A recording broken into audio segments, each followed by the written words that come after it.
Halo para travelers, hari ini para pemandu kami akan mengajak kalian berjalan-jalan di Istana Maimun.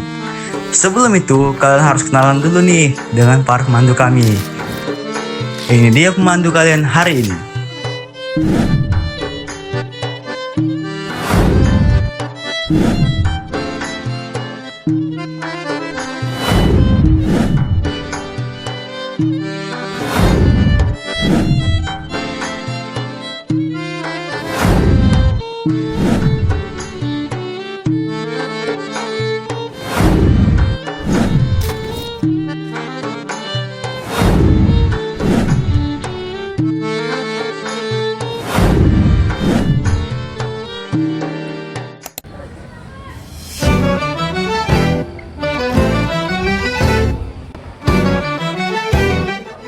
Hai traveler, jadi saya di sini sudah ada di Istana Maimun. Sebelum itu saya akan menjelaskan orientasi dari Istana Maimun. Di sini ada 30 ruangan, cuman yang dibuka untuk turis hanya 3.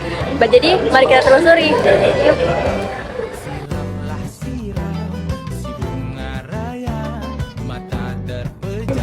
Nah, di sini kita sudah memasuki ruangan pertama, jadi silahkan melihat.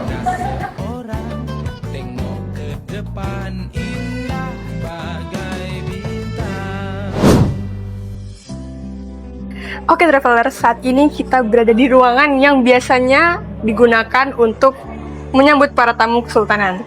Nah, bisa kita lihat di sini ada kursi yang biasanya diduduki oleh para tamu kesultanan yang datang ke sini. Di sini juga terlihat foto sultan yang membangun Istana Maimun ini. Jadi, Istana Maimun ini dibangun oleh Sultan Delhi yang ke-9 yang bernama Sultan Maimun Al-Rashid Perkasa Alamsyah. Di sini terlihat ada keris-keris yang biasanya dipegang, dan keris ini ukurannya mudah untuk dipegang oleh para sultan pada saat itu. Dan di sini juga ada bendera-bendera yang pernah berkontribusi dalam Kesultanan Delhi pada zaman itu. Pada bendera yang berwarna hitam masih sampai sekarang berkontribusi untuk Istana Maimun ini. Mari selanjutnya kita akan masuk ke ruangan yang kedua.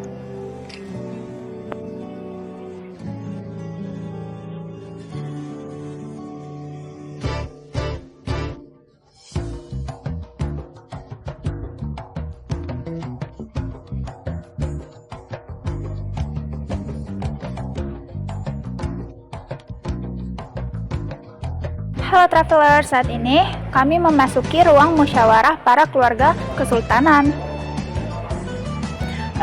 Saya akan menjelaskan bagian singgasana yang didudukin oleh permaisuri, yang dimana terdiri dari 2 warna. Yang pertama ada warna kuning dan hijau.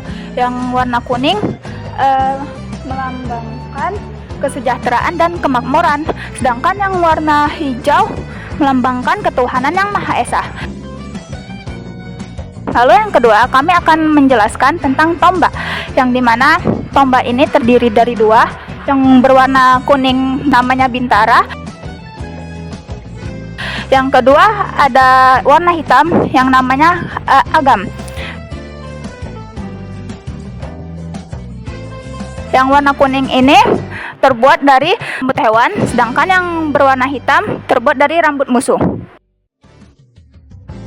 Saya akan melanjutkan menjelaskan tentang di ruangan ini. Yang pertama, di sini ada lantai, di mana lantai ini terbuat dari Italia, dan ada atap yang terbuat dari Italia, dan juga ada lampu kristal yang terbuat dari Prancis, dan ada juga kipas yang warna hitam terbuat dari Belanda.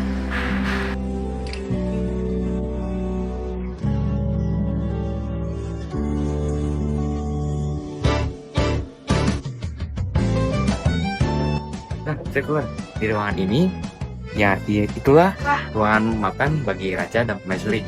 Nah, di bagian sini ada tempat sirih dan perhiasan yang kita milik permaisuri yang ke-10. Selanjutnya, di bagian sebelah sana ada alat musik yang berasal dari Melayu dan biasanya dimainkan di jam 11 malam.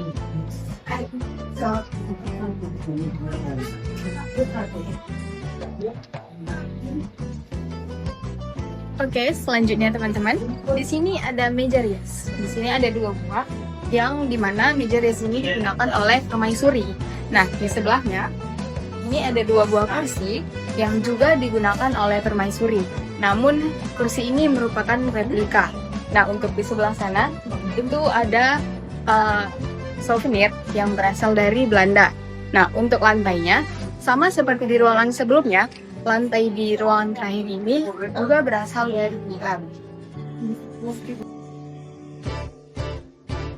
Hai traveler, kembali lagi bersama saya. Di sini kami menyediakan sesi wawancara. Biar apa sih kamu menyediakan sesi wawancara? Supaya kalian lebih memahami apa sih tentang Istana Maimun itu. Jadi mari kita ke narasumbernya yuk. Saya sudah bersama narasumber kita. Perkenalkan. Saya Vincent. Oke, Bang Vincent nih. Bang Vincent sebagai apa di Istana Maimun ini? Saya sebagai guide lokal sekaligus siswa PKL.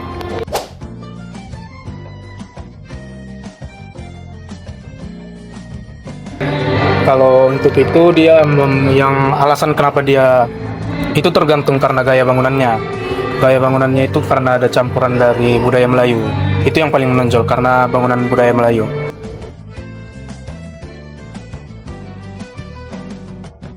Untuk tempat paling sakral itu namanya di ruangan tengah.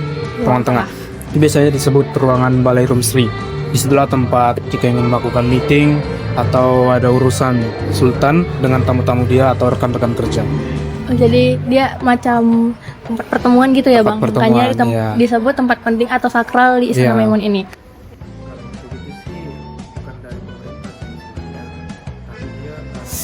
Kalau untuk itu sih bukan dari pemerintah sih sebenarnya, tapi dia karena dari langsung yayasan kesultanannya langsung gitu. Ibaratnya seperti renovasi atau penebalan catnya seperti itu. Oh, artinya bagian-bagian dari Istana Maimun ini berdasarkan persetujuan dari keluarga kesultanan Iya, ya, bukan persetujuan dari keluarga, pemerintahan. iya. Gimana cara upaya pemeliharaan? Ya, pemeliharaan pelestarian. seperti itu. Terus untuk sultannya itu juga harus wajib turun temurun. Tidak bisa dari orang lain gitu. Ya, sekian dari pertanyaan saya. Makasih atas waktunya ya, Bang. Makasih atas kesediaannya. Oke guys, jadi sekian sesi wawancaranya. Saya akan menutupnya dan bye-bye. Nah, travelers, bagian dalam dari Istana Maimun sudah kita telusuri. Sekarang, waktunya kita melihat ada apa ya di area luar dari istana. Oke traveler, di sini saya akan mengajak kalian untuk melihat meriam puntung yang berada di luar istana.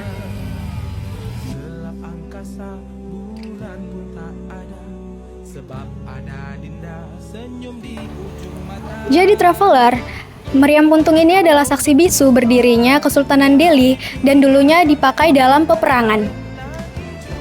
Lalu meriam puntung ini juga menjadi kenang-kenangan dari kemenangan terhadap kerajaan Haru.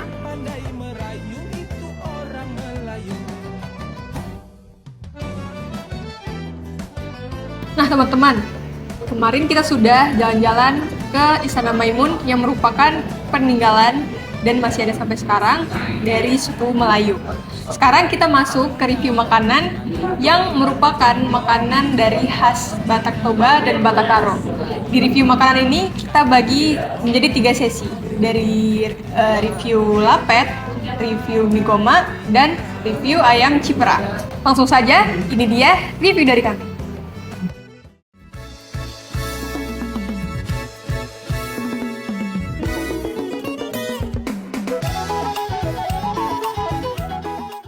Oke, jadi makanan yang pertama adalah mie goma.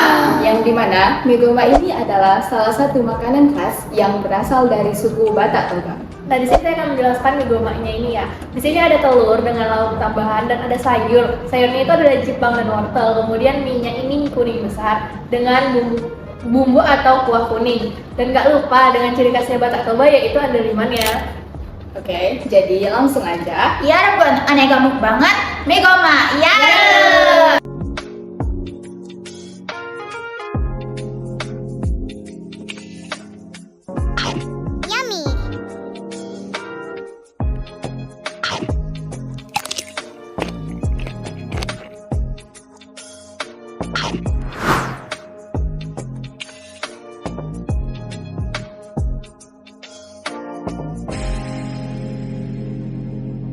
Oke, jadi untuk rasanya ya, ini tuh sama kayak mie lidi kalau dibilang di sini, mie lidi pada umumnya. Cuman yang bedain di sini tuh adalah adanya kuah, dan kuahnya itu rasanya itu gurih. Kalau dari saya sih ratingnya overall 9/10. Lanjut. Oke, kalau dari saya mie goma ini mirip seperti mie spaghetti, tapi mie spaghetti versi Batak ya guys ya. Jadi rating dari saya 9. Nah kalau dari saya nih, Hanas review kalau dari saya, di mie-nya hambar, cuman dia diperkuat dengan rasa kuahnya yang gurih. Tapi bagi kalian yang tidak bisa pedas atau kurang mentoleransikan rasa pedas, ini lumayan pedas, apalagi dengan andalimannya yang memiliki cita rasa pedas seperti biasanya. Jadi kalau dari saya 8/10. Oke, di segitu aja. Kita akan lanjut ke makanan selanjutnya. Check it out.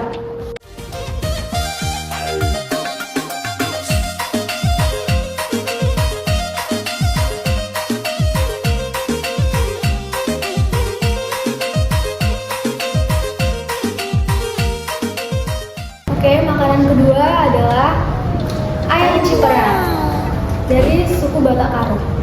Ayam cipera adalah masakan dari suku Batak Karo yang terbuat dari bahan dasar daging ayam kampung dan tepung jagung. Potongan daging ayam kampung dimasak dengan tepung jagung hingga empuk dan berkuah kental. Agar menghasilkan kuah yang kental, maka digunakan tepung jagung yang dari bulir tua dan disangrai dan ditumbuk hingga halus. Di sini ada nasi hangat, terus ada sayur Jepang, di atasnya ada bawang menggunakan kuah ayam. Dan di sini ada ayam ciperatnya menggunakan ayam bagian paha dan di sini ada jamur. Langsung saja, mari kita makan.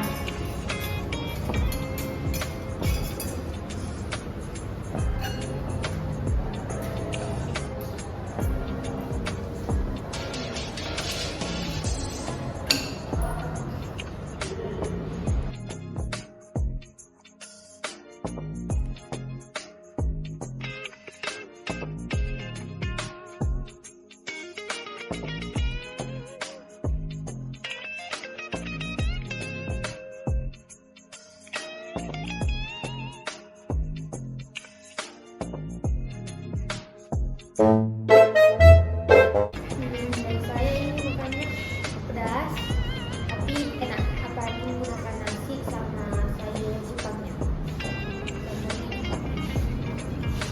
Review dari saya, dagingnya lembut dan manis, kuahnya pedas dan gurih. Untuk yang nggak bisa makan pedas, nggak usah terlalu pedas. Rating dari saya 8/10. Saya 9/10. Lumayan enak karena pedas. Langsung saja kita ke makanan selanjutnya. Check it out.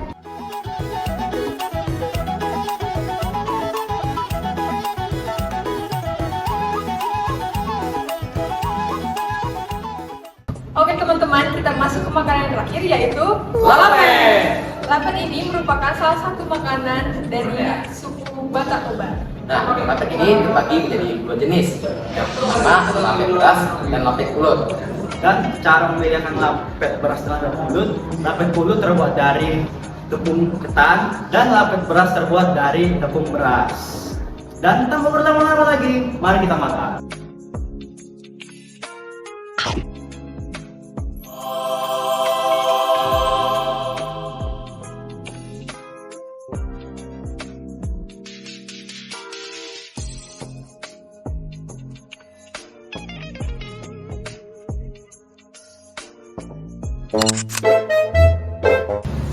Saya rating 7 karena ini sudah dingin, tapi dia masih ada rasa manisnya. Nah, menurut saya lapen pulut ini sedikit kenyal dan lengket-lengket dikit. Tapi ini kurang reliable ya guys. Jadi saya rating 8/10 ya. Kalau menurut saya ini karena dia dingin, jadinya jimut tuh kayak nempel-nempel di langit-langit, dan ya ini rasanya tentunya manis karena ada gula merahnya. Kalau dari saya ratingnya 7,5. Oke teman-teman, berakhirlah sesi review makanan dari kami, makanan khas dari suku Bato dan Batakaro yang terdiri dari lapet, ayam ciprah, dan mie goma. Kami tutup sesi review makanan hari ini dengan makan bersama.